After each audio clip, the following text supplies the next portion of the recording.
Good evening, I'm Dennis Ward. Welcome to APTN National News. Within days of her picture being made public, we now know who the woman is that was found deceased in a Winnipeg hotel a year ago.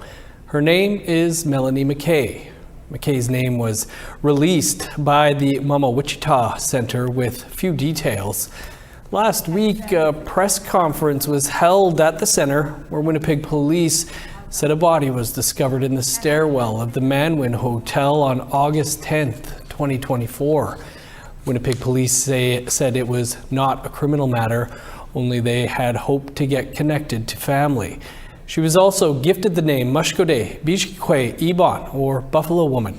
It is the same name that was given to Ashley Shingoose, one of 4 First Nation women slain by a Winnipeg serial killer before her identity was known. A Mumaway spokesperson said the family had connected with the center within 48 hours of the sketch being shared. APTN sources say McKay is from the Island Lake region in northern Manitoba. The Manitoba government says they will begin searching the Brady Road landfill just south of Winnipeg for the remains of 2 First Nations women. They will first search for Ashley Shingoose, then Tanya Neepanak. Neepanak is believed to have been murdered by a serial killer in 2011, but charges were stayed in 2013 due to a lack of evidence. Her aunt Sue Caribou has been advocating tirelessly for missing and murdered Indigenous women and girls and Two-Spirit since Neepanak's disappearance. Reporter Sav Jones spoke with her earlier today. I'm here at the Brady Road landfill with Sue Caribou, the aunt of Tanya Neepanak, who the Manitoba government has recently announced they will search for in the Brady Road landfill. Sue, thank you so much for joining us today. I'm wondering, the Manitoba government has committed to searching for your niece, Tanya Neepanak, in the Brady Road landfill. Can you tell us what you're doing here today?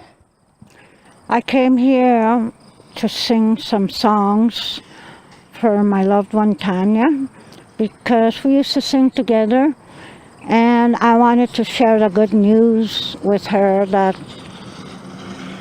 Auntie Mom did it, that I fought over a decade, and I said, you knew I wouldn't give up on you, my girl. You know me. And they're going to come here and they're going to search for you, my girl. That's the news I wanted to share with her. They're going to search for her. And this time, don't give up till you bring both of the family's loved ones home. Don't leave human remains in trash. You mentioned this a bit, but it's been 14 years since Tanya was murdered in 2011. That's a long time to wait for a search to begin, and I know you were advocating for her this entire time. How does it feel now that this search is beginning? I am very grateful that they're finally going to search for her, because the day she went missing, me and my sister knew. You know your loved one, when they tell you they're going to come home, they come home. No matter how many years it's been, it still hurts. It still hurts. It gets harder every year. Like, you start having no faith, no hope. And I continue to pray to have that faith in our people, to search for our loved ones and bring them home, you know. They haven't mentioned Tanya for a long time. Now it's here, and I pray it's going to be, she'll be coming home. Sue, if and when they find Tanya's remains in the Brady Road landfill, do you hope a new investigation into her murder will begin? Yeah, but the main thing is the closure for my family. The closure. If they brought her home, I'd be jigging on Main and Portage all around there.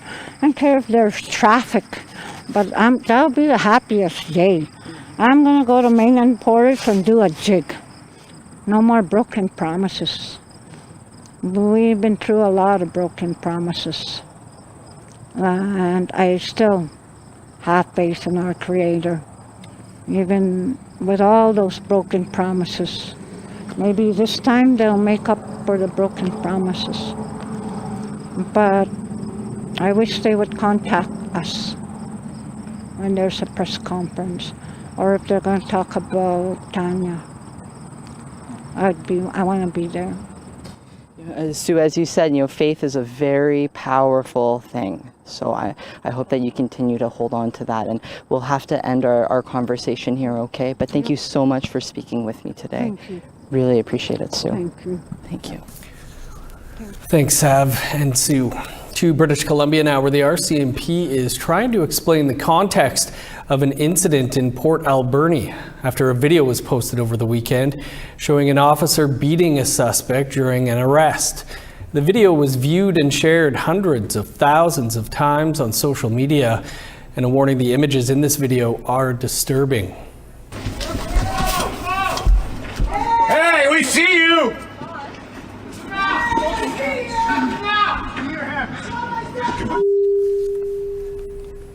The video shows two RCMP officers attempting to arrest a 33-year-old man in an alley on Sunday. One Mountie can be seen striking the man with his knee, elbow, and fist multiple times. Residents can be heard yelling at the officer to stop and control his anger. In a statement to APTN News, Inspector Kim Bruce defends the officer's actions and provided context, saying last Sunday RCMP were called to a local business to remove the man who was unwanted. When RCMP arrived on scene, they learned the man may have breached a release order. He ran down an alley and the RCMP chased him. In a statement, they added, it is alleged that the suspect then assaulted the police officer who had caught up to him, and a physical struggle ended up on the ground with the suspect keeping his hands underneath his body. During the suspect's arrest, police observed a sharp object in the suspect's hands, and he was not complying with his arrest. Police had to use force to gain compliance and prevent further injuries. The RCMP did not say if any injuries were sustained from the arrest, and in the video, the officer can be seen taking an unknown item from the suspect and throwing it away before getting up. Inspector Bruce added, the video does not show the much needed context prior to the arrest. The criminal code provides us with the authority to use force, and it is not something we take lightly. The man was arrested and awaits his next court appearance. Demonstrators rallied outside of the Métis Nation Saskatchewan's provincial Métis Council meeting today at the Dakota Dunes Casino south of Saskatoon. There have been a series of rallies following the recent M&S election. Those outside could be heard inside the meeting, with M&S officials referring to the protesters as distracting. A number of elected officials were not part of the provincial Métis Council meeting, including two elected women who have still not been sworn in over allegations they harassed the CEO. Kathy Pruden-Ansel was one of those demonstrating outside. We have two democratically elected regional representatives that are currently not allowed to be at the table, and that's from this fluffy harassment allegation, which I was found guilty and I believe impacted my ability to be successful in the election. And now they've removed the two other ones from the table, so their citizens aren't represented in the meeting today. Nobody has ever approached me to be negative to me in person. But Facebook warriors, they'll say anything they want, but they'll never say it in my face. Even at the assembly. So all the stories that we hear and the spirit of how I carry myself is based on what I hear from our people. To give me the spirit and the boost to be able to continue doing this job. And for you to continue doing your job. Remember the ballot box. Those are the true people you represent.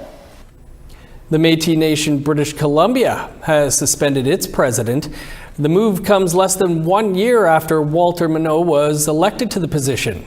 A statement from MNBC's executive committee says over the course of Mr. Minot's tenure, the executive committee received complaints about behavior inconsistent with our policies, and the public also brought information forward to the executive for consideration.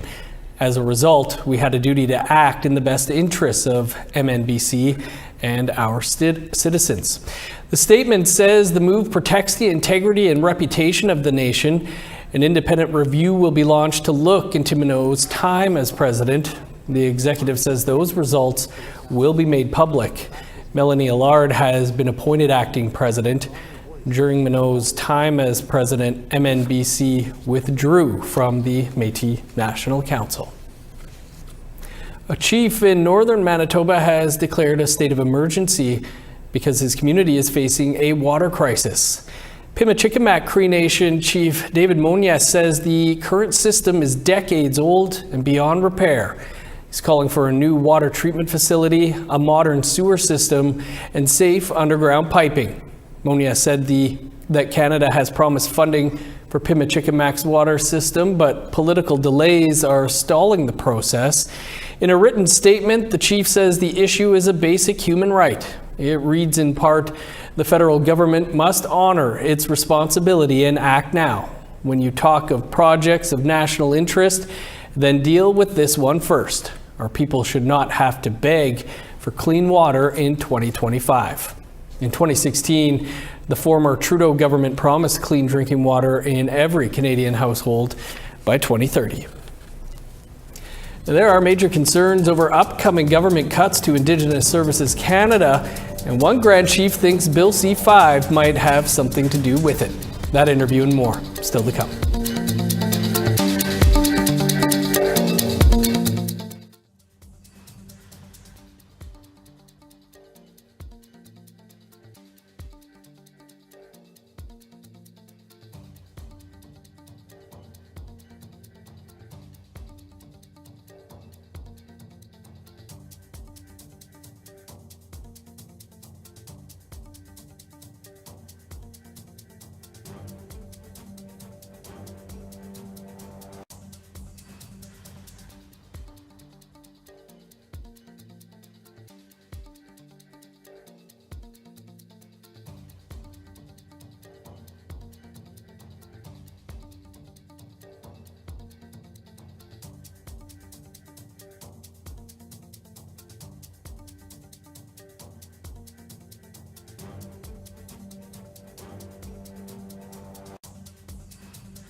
Welcome back. Bill C-5 has been contested by First Nations across the country, but some First Nations in Quebec are also taking action to denounce the bill.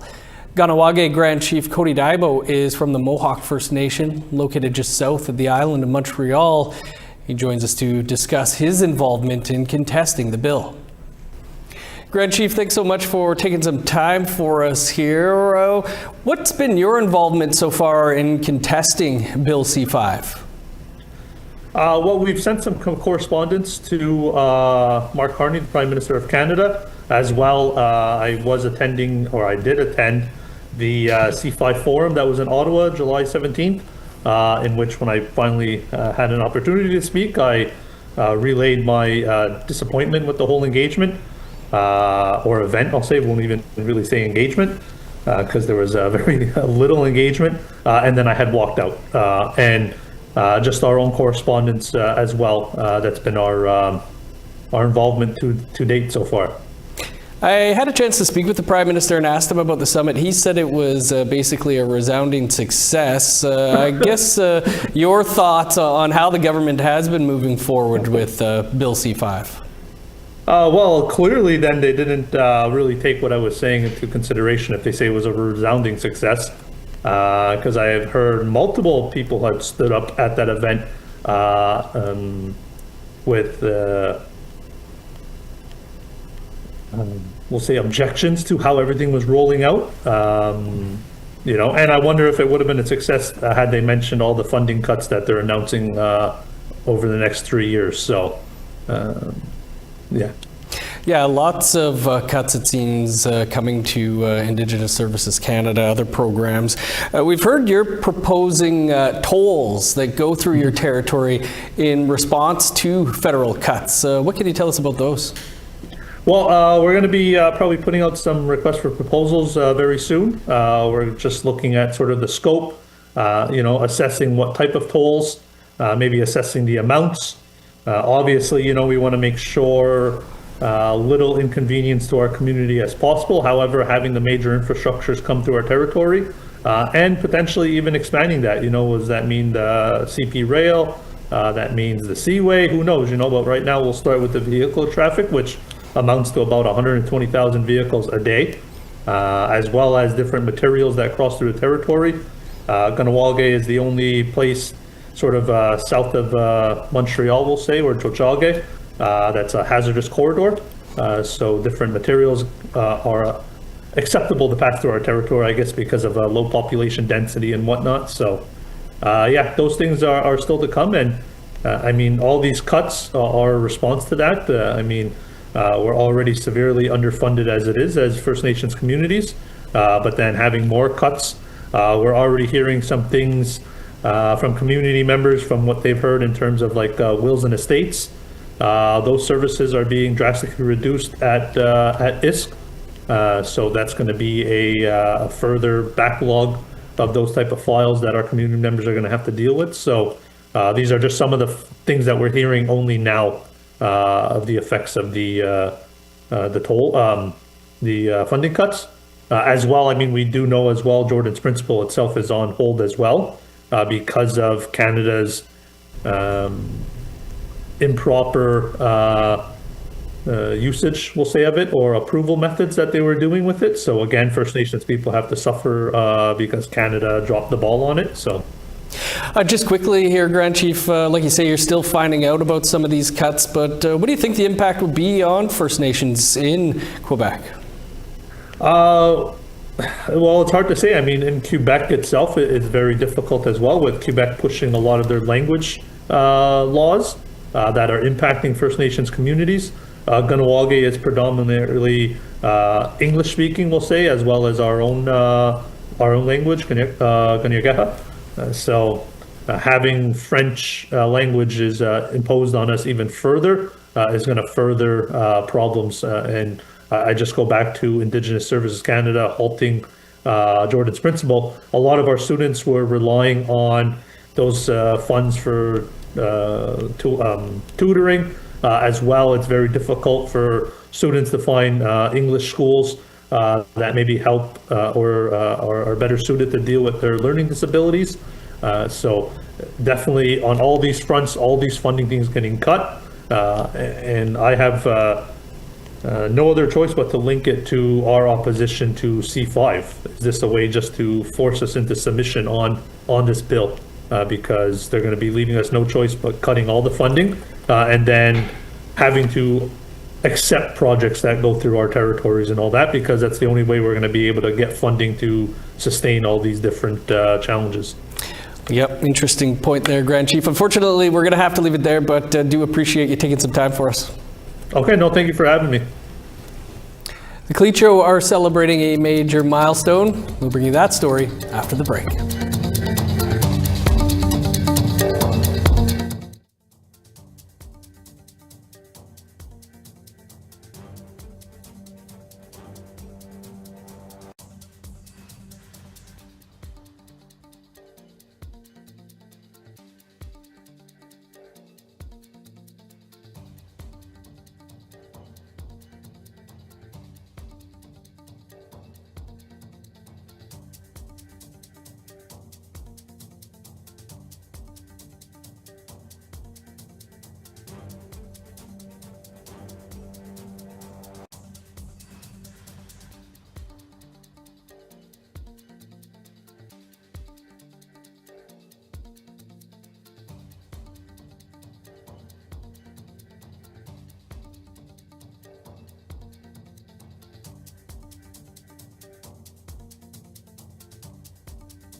Welcome back. Time now for our photo of the day.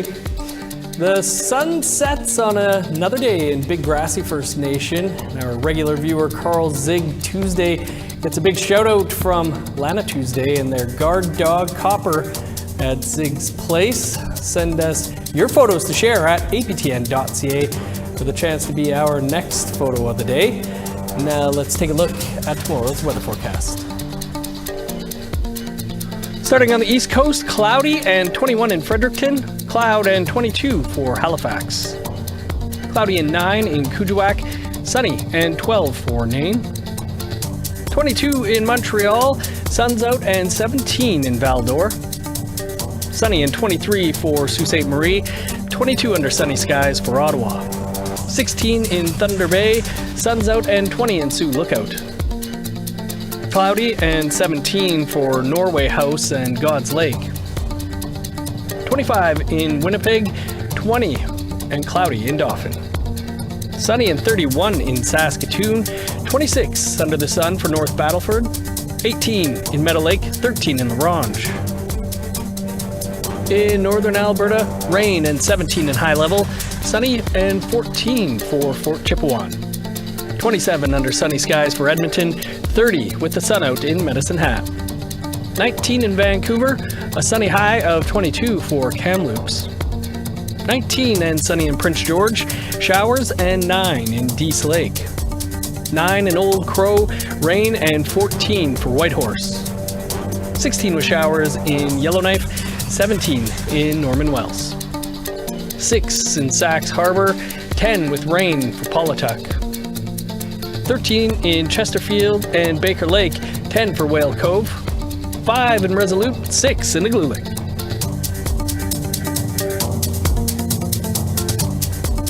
The Clecho government have wrapped up a week-long celebration of the 20th anniversary of the Clecho Agreement. Video journalist Bruce De La Cruz was on the ground to capture the events. Clecho citizens from across the Northwest Territories were in Bechico to celebrate the signing of the Clecho Agreement. We're celebrating the 20th anniversary of our land claims settlement since 2005. It's always been a forward vision of the vision of our elders, the 4 elders that negotiate our land claims along with the negotiators. And we carry the message forward, respecting their wishes, and also a dream come true for them as well. Clecho Grand Chief Jackson Lafferty led the 6th Clecho Assembly, the governing body of the Clecho government. Clecho departments gave their annual reports on housing, education, and land-based programs. With the politics going on inside, family activities were going on outside.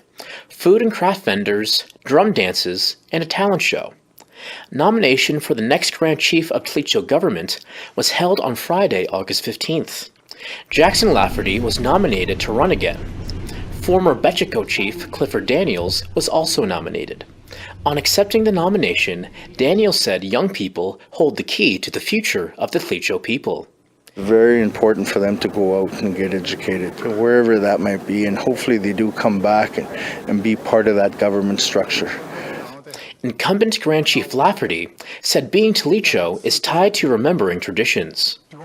We're identified as a Clecho person, and just the knowledge and the information that we share amongst a group here, and strong rooted in our cultural way of life, our language.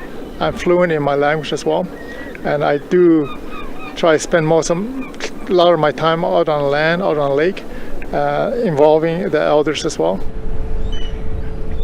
The election for the Clecho Grand Chief takes place on September 29th. There are no other positions on the ballot. Current Clecho members aged 18 and over can vote in person in Bechico, Wequity, Wati, Gamity, and Yellowknife on Election Day, with advanced online and mail-in voting options also available. Bruce De La Cruz, APTN National News, Yellowknife. Thanks, Bruce. That's all the time we have for your APTN National News for this Tuesday. It's been a very busy day, and there is much more over on our website, aptnnews.ca, and our APTN News YouTube page. Creason will be here at 1 p.m. Eastern Time tomorrow with your first look at the day's news. I'm Dennis Ward, Marcy McGuitch. Thanks for being with us. Stick around for an encore presentation of Face to Face. That is up next. Have a great night.